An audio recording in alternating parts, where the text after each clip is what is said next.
6 ની વિભાજ્યતાની ચાવી।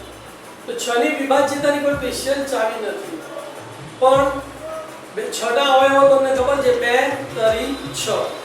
તો 2 ની ચાવી અને 3 ની ચાવી જો કોઈ પણ સંખ્યાને લાગુ પડતી હોય તો તે સંખ્યાને 6 વડે નિશેષ ભાગી શકાય। એટલે કે તમારે એને 2 વડે ભાગવાના, પછી 3 વડે ભાગવાના, કેટલો સમય બગાડવાના બદલે તમે એને ડાયરેક્ટ 6 વડે પણ ભાગી શકો છો। તો 6 ની ચાવીનો અભ્યાસ કરીએ જુઓ। તો 6 ના અવયવો કયા છે? 2 × 3 છે।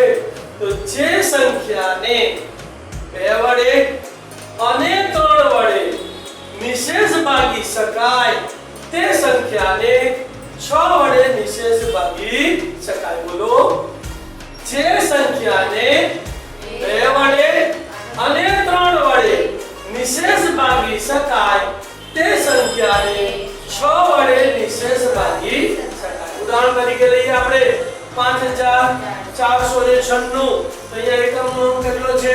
6। 6 ને 2 વડે ભાગી શકાય બરાબર। હવે ઉપરનો સરવાળો કરી લઈએ તો 5 + 4 એટલે 9। 9 ને 9 18। 18 ને 6 24। 3 × 8 24। 24 ને 3 વડે ભાગી શકાય।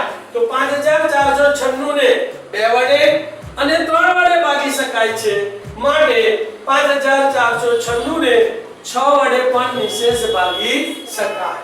ચેક કરીએ, ચલો 5496 ભાગ્યા 6 કરીએ।